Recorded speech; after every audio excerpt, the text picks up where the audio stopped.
Meg, I know you have 3 big ideas that you want to see California do.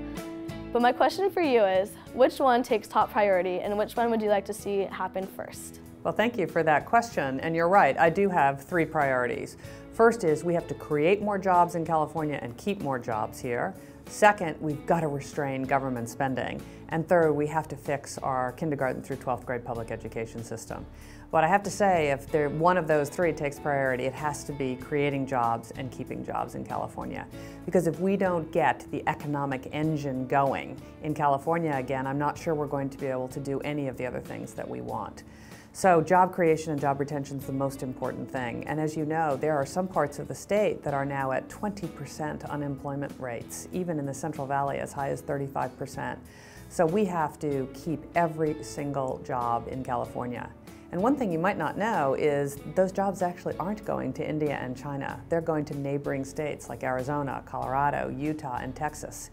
And it's because it's easier to do business in those states. So we have to make this the very best place to start a business and grow a business, and we should not lose one more job to a neighboring state.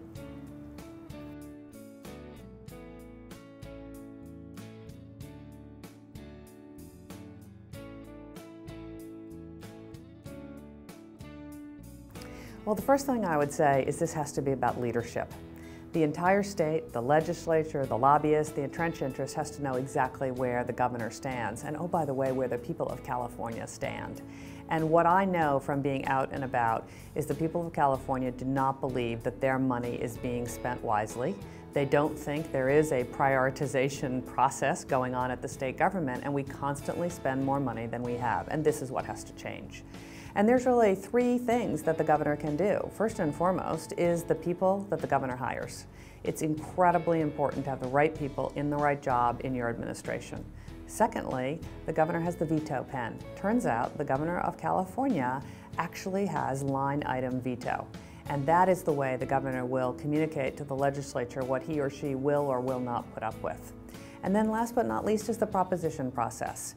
The proposition process is a double-edged sword in California, but it also allows the governor and the people to put things on the ballot that they really care about. So that's the way I'd approach it. Meg, I'd like to know, what's your favorite memory of being a mom? So many favorite memories. I would say probably the first one was when the boys were little, 1 and 3, and we lived in Los Angeles, and it was the very first time we took them to the beach. And have you ever seen little toddlers with the waves? They just screech. You know, they run right up to the wave, and then the wave comes after them. They run right back and jump into your arms.